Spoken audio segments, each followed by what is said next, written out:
Page 244, Symphony No. 7. It's not really a Symphony No. 7, it's a little excerpt from it. It's a theme from one of the melodies in that symphony by Beethoven. But this is in 3 parts: viola, cello, and either cello or string bass. Either one, as long as they can play the same notes, is close enough. And the idea is just to be able to play it. We'll pretend you have 3 string players here who are playing it, and you're going to help them along. You got to be able to play them. The cello parts aren't hard because they're in bass clef. You just play them as they are.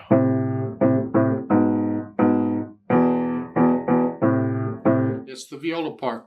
The viola part's in alto clef, so we have to change it. Remember the middle of the alto clef, where that curve come together? The middle line in this case. Alto clef is always in this position, but a C clef, which it is, moves around. So wherever the middle of the C clef is, that's middle C. Here it's the middle of the staff. Now if that's middle C, so that first note is a 6th below, so that's an E.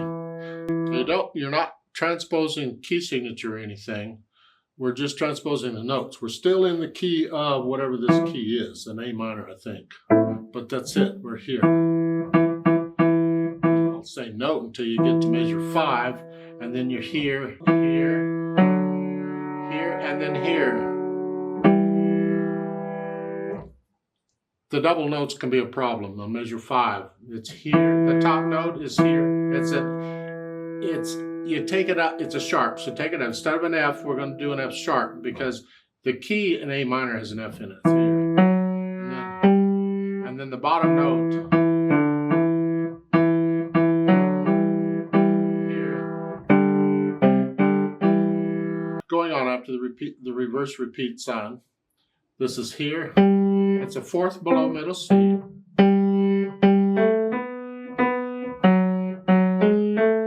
Just adding the sharps, I'm just going up a half step from whatever the note I'm playing is. And then here.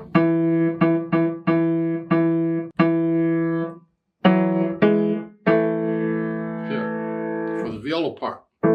Then you attempt to put them together. Well, I want to hear the bottom and top parts together, so we're here.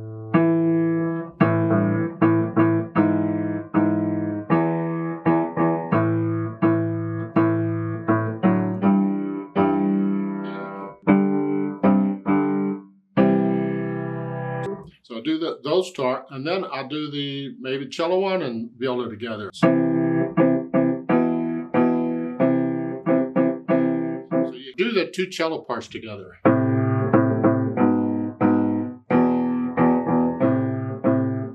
the idea, and then try all 3.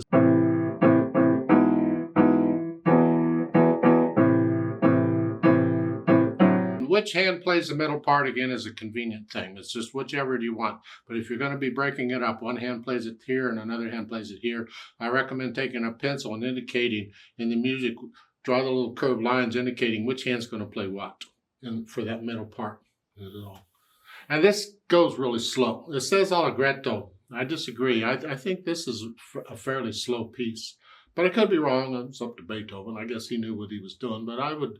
in my mind, it's not dragging it, but it's like a funeral procession type thing, a very pretty funeral procession.